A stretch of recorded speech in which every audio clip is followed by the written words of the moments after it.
কারণ আমরা সবাই জানি শিক্ষা জাতির মেরুদণ্ড, কিন্তু সব চাইতে বেশি অশিক্ষিত জাতি মুসলমানদের মধ্যে। সব জায়গায় লেখা থাকছে যে সর্বশিক্ষা অভিযান, শিক্ষা জাতির মেরুদণ্ড, education is the backbone of nation. সব জায়গায় লেখা থাকছে, আমরা জানি, কিন্তু নিজের ছেলেদেরকে রাজমিস্ত্রি পাঠাচ্ছি। যদি দিনকে জিন্দা রাখতে চান তাহলে কিন্তু কি করতে হবে? শিক্ষা অর্জন করাতে হবে, নিজের সমাজকে শিক্ষিত করতে হবে। কারণ রাসূল করিম রউফুর রহিম সাল্লাল্লাহু আলাইহি ওয়াসাল্লামের আগমন যে যুগ হয়, সেই যুগ ছিল অসভ্যতার যুগ, সেই যুগ সভ্যতার যুগ ছিল না। সেই যুগে কোনো রকম সভ্যর কাজ হতো না। সেই যুগে মানুষ মানুষকে খুন করত, সেই যুগে মানুষ মানুষকে কতল করত, চুরি ডাকাতি ছিল তাদের পেশা। নারী শিশু কন্যাকে কি করতো? তারা জ্যান্ত কবর দিয়ে দিত। কখনো কখনো কি করত? নারীকে ভোগ বিলাসের বস্তু মনে করত। ওই সময় রাসূল করিম সাল্লাল্লাহু আলাইহি ওয়াসাল্লাম আরবের বুকে আগমন ঘটালো এবং রাসূল করিম সাল্লাল্লাহু আলাইহি ওয়াসাল্লামের আবির্ভাবে সেই আরবের কি হলো? সেই অসভ্য অশিক্ষিত বর্বর জাতিকে আল্লাহ রাসূল সাল্লাল্লাহু আলাইহি ওয়াসাল্লাম সভ্য জাতিতে পরিণত করলেন। রাসূল করিম সাল্লাল্লাহু আলাইহি ওয়াসাল্লাম ওই সমস্ত চোরদেরকে সমাজের মালের পাহারাদার বানালেন, যারা নারীর সম্মান নিয়ে ছিনিমিনি খেলতো। রাসূল করিম রউফুর রহিম সাল্লাল্লাহু আলাইহি ওয়াসাল্লাম তাদেরকে কি করলো? সমাজের নারীদের পাহারাদার বানিয়ে দিলেন, নারীদের সম্মানের পাহারাদার বানিয়ে দিলেন। কোন এমন শিক্ষা দ্বারা, কোন এমন জিনিস দ্বারা, কোন এমন মন্ত্র দ্বারা? এটা আমাদেরকে সর্বপ্রথম ভাবতে হবে। রাসূল করিম সাল্লাল্লাহু আলাইহি ওয়াসাল্লাম কোন মন্ত্র দ্বারা, কোন জাদু বিদ্যা দ্বারা রাসূল করিম সাল্লাল্লাহু আলাইহি ওয়াসাল্লাম সে আরববাসীর সে অসভ্য জাতিকে সভ্য জাতিতে পরিণত করেননি। নিজের আখলাক এবং শিক্ষা দিয়ে রাসূল করিম সাল্লাল্লাহু আলাইহি ওয়াসাল্লাম পুরো আরবের মধ্যে নয়, বরং অর্ধেক পৃথিবীর মধ্যে কি করেছেন? স্বর্ণের যুগ কায়েম করেছিলেন। আর সেই শিক্ষা দীক্ষাকে পিছে ফেলে রেখে আজ মুসলমান অসহায়। আমি প্রায় জালসাতে এটা বলি, তালাবুল ইলমে ফরিদাতুন আলা কুল্লি মুসলিম। আমাদের মুফতি সাহেব সামনে বসে আছেন, জিজ্ঞাসা করে নেবেন যে তালাবুল ইলমে ফরিদাতুন আলা কুল্লি মুসলিম, প্রত্যেক মুসলমানের প্রতি শিক্ষা অর্জন করা ফরজ।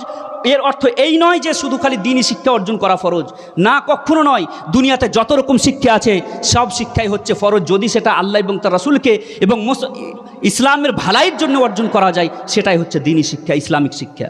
আজ আমরা মনে করছি যে মাদ্রাসায় পড়ালাম, দায়িত্ব সমাপ্ত হয়ে গেল, আর আমাদেরকে ডাক্তার, ইঞ্জিনিয়ার, মাস্টার আর IPS officer, collector, UPSC topper বানাতে হবে, এটার দিকে আমরা লক্ষ্য নাই। আর যদি বা ওই দিকে লক্ষ্য আছে তো আমরা মাদ্রাসা মসজিদ আমরা ওদিকে আমরা ভুলে যাচ্ছি যে দ্বীনি শিক্ষা অর্জন করাতে হবে। আরে আপনার সমাজের মধ্যে যদি ডাক্তার না থাকে তাহলে সমাজের চিকিৎসা করবে কি? আপনার সমাজের মধ্যে একটি সুষ্ঠু সমাজ গড়ে তোলার জন্য রাসূল করিম রউফুর রহিম সাল্লাল্লাহু আলাইহি ওয়াসাল্লাম সব বিভাগে নিজের সাহাবাদেরকে ভরেছিলেন। কাউকে ইয়ামানের গভর্নর, কাউকে মিশরের গভর্নর, কাউকে কোনো বড় সুপ্রিম কোর্টের জজ বানিয়ে দিয়েছেন। এরকমভাবে রাসূল করিম সাল্লাল্লাহু আলাইহি ওয়াসাল্লাম সব বিভাগে, সব সেক্টরে রাসূল করিম সাল্লাল্লাহু আলাইহি ওয়াসাল্লাম নিজের সাহাবাদেরকে পাঠিয়েছেন।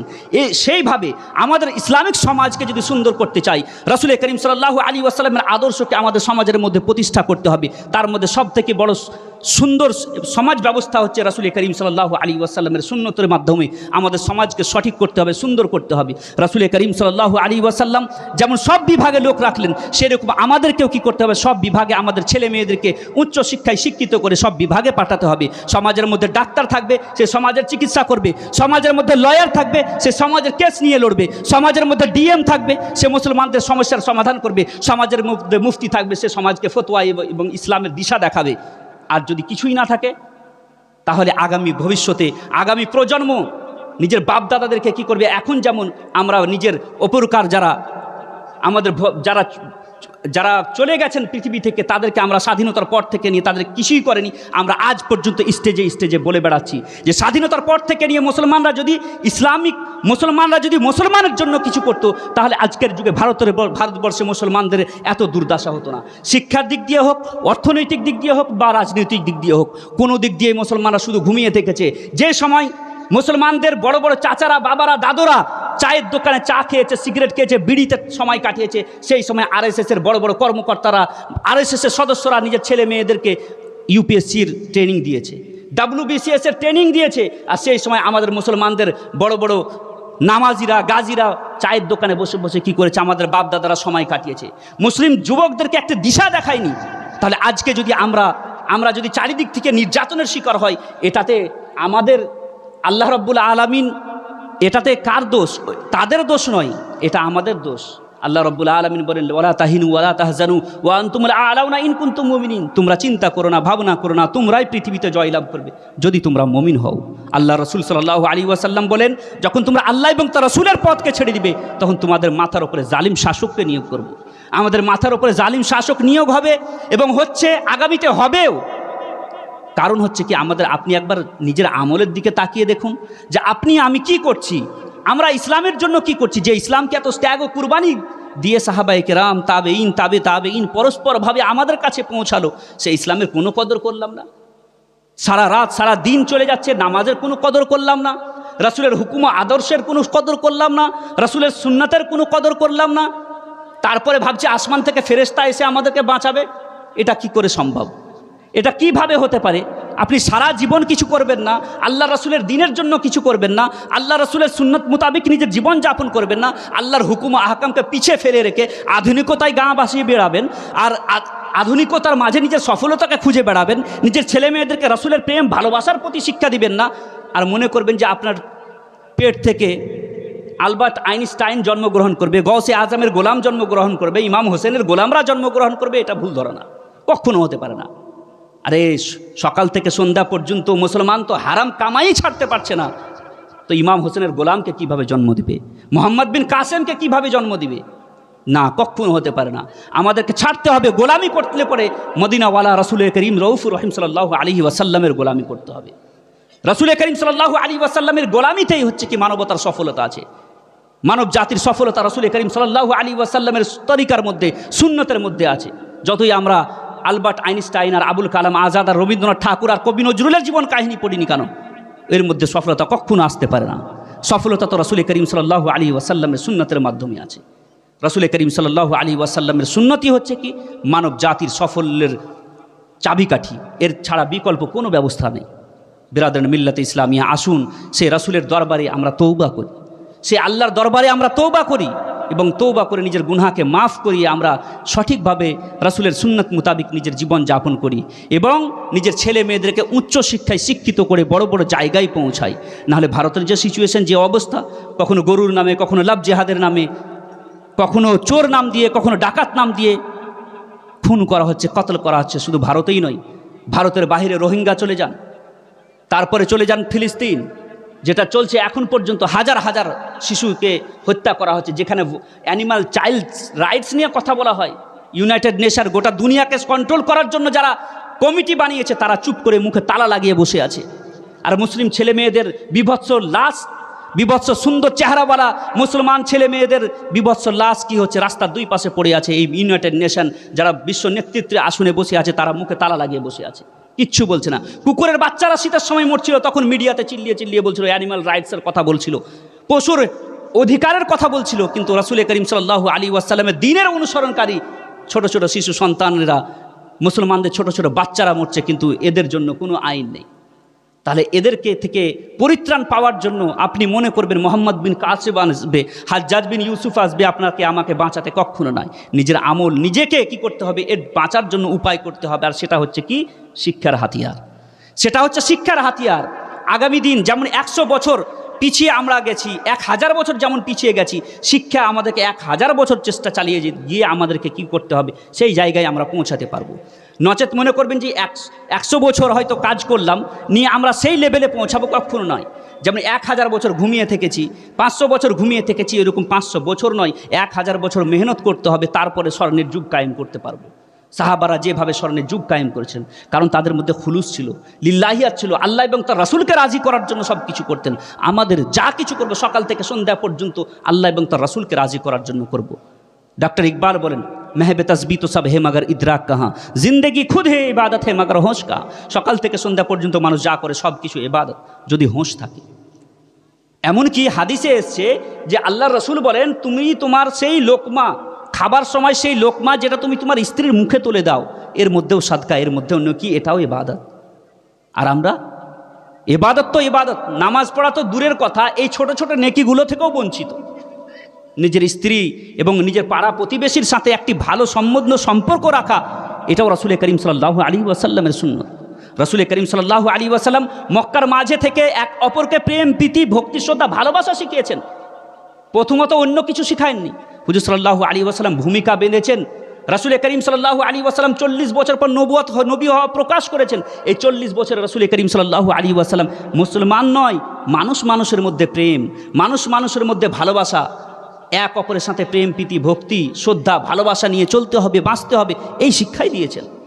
কিন্তু সেই পাঠটা আমরা কখনো বুঝি না এবং বলিও না এবং ভাবিও না।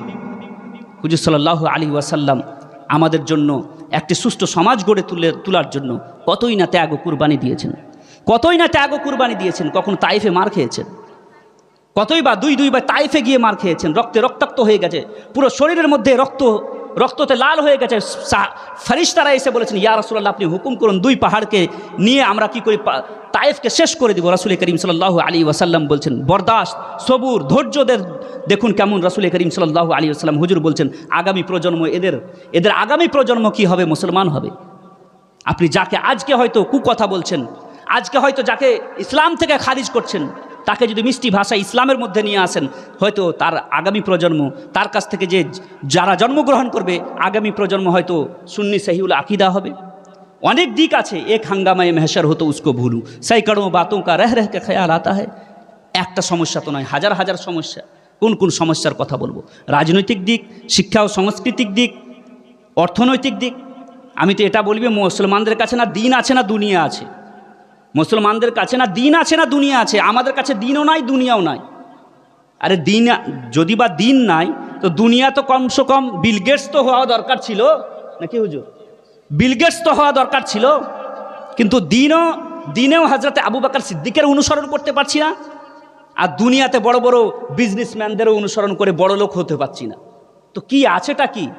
শুধু বাড়ি গাড়ি বানালাম, জায়গা জমি কিনলাম, আর 60-70 বছর কি করলাম, সময় পেলাম, আয়ু পেলাম, আর সে আয়ুকে আমি চায়ের দোকানে এখানে সেখানে কাটিয়ে দিলাম। যৌবনকালকে কিসে কাটালাম জানি না, বয়স্ক কালে হয়তো 1-2 বার উমরা করে নিজের দায়িত্ব সমাপ্ত করে দিলাম। কখনো না, এর নাম মুসলমান নয়। আল্লাহ রাসূল সাল্লাল্লাহু আলাইহি ওয়াসাল্লাম বলেন যে তোমার যৌবনকাল কোথায় তুমি কাটিয়েছো, এটাও তোমাকে জিজ্ঞাসা করা হবে। তোমার যে সময় তোমার ইবাদত করার দরকার ছিল, সেই সময়টা তুমি কোথায় কাটিয়েছো, এটাও আল্লাহর দরবারে জবাব দিতে হবে। আর বয়স্ক কাল, যখন তোমার কেউ নেই, তখন তো তুমি আল্লাহর দরবারে আসবাই সিজদা দিতে, তখনকার ইবাদত। আর সেই সময় যে সময় শরীরের মধ্যে জোশ ও জজবা আছে, যৌবন আছে, সেই সময় আল্লাহ রাব্বুল আলামিনের দরবারে ইবাদত করা, এটার মধ্যে আসমান ও জমিন পার্থক্য, আকাশ পাতাল পার্থক্য। তাই বলি, হে যুবকেরা, হে নওজওয়ানেরা, যে সময় আল্লাহ রাব্বুল আলামিনের দরবারে সিজদা দেওয়ার সময়, প্রত্যেক দিন আল্লাহ রাব্বুল আলামিন প্রত্যেক রাতে আমাদেরকে ডাক দিয়ে বলেন যে হে আমার বান্দারা, আসো আমার দরবারে, আমি দয়ালু মুনিব, দয়ালু রব, তোমার দয়ালু প্রতিপালক, তোমাকে ক্ষমা করে দিব।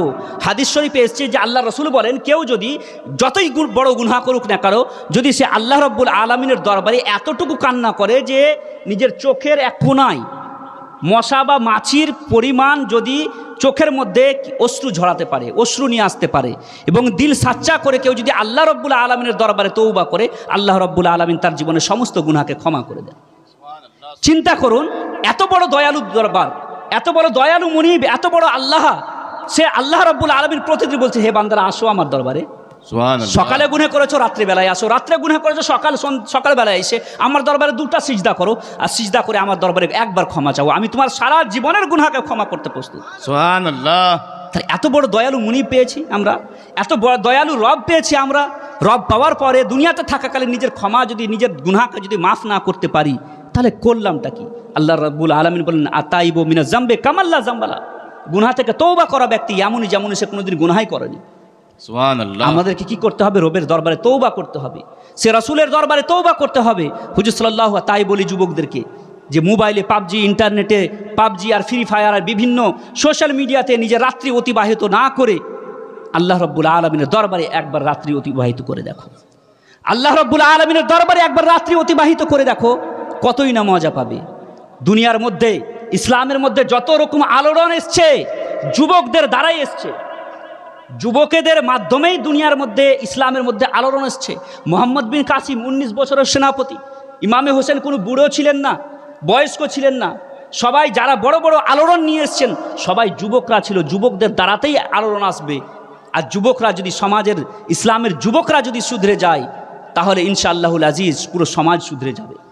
যুবক যুবতীরা যদি শুধরে যায়, তো গোটা সমাজ, গোটা ইসলামের মধ্যে যত রকম বিভেদ, যত রকম ফাসাদ, যত রকম গুনাহ হচ্ছে, সব বসে যাবে, যেমন সব শেষ হয়ে যাবে। যেমন ধরেন, আমরা জালসা করছি, কিন্তু জালসার প্যান্ডেলের চাইতে মেলাতে বেশি কারা থাকে? মেলাতে 60 বছরের বয়স্করা থাকে? কখনো না, যুবক যুবতীরা থাকে। এরা যদি আল্লাহ রাব্বুল আলামিনের দরবারে ধাবিত হয় তাহলে ইনশাআল্লাহুল আজিজ আমি তো এটা বলবো গৌসে আজমকে তো জন্ম দিবে না, কিন্তু গৌসে আজমের গোলামদেরকে অবশ্যই এরা জন্ম দিবে। ইমামে আজমকে তো জন্ম দিতে পারবে না, কিন্তু ইমামে আজমের গোলামদেরকে অবশ্যই জন্ম দিতে পারবে সুবহানাল্লাহ ইনশাআল্লাহুল আজিজ। বহুত খুব। তো আমাদেরকে রাসূল করিম সাল্লাল্লাহু আলাইহি ওয়াসাল্লামের দরবারের দিকে আসতে হবে, আল্লাহ রাব্বুল আলামিনের দরবারের দিকে আসতে হবে। আল্লাহ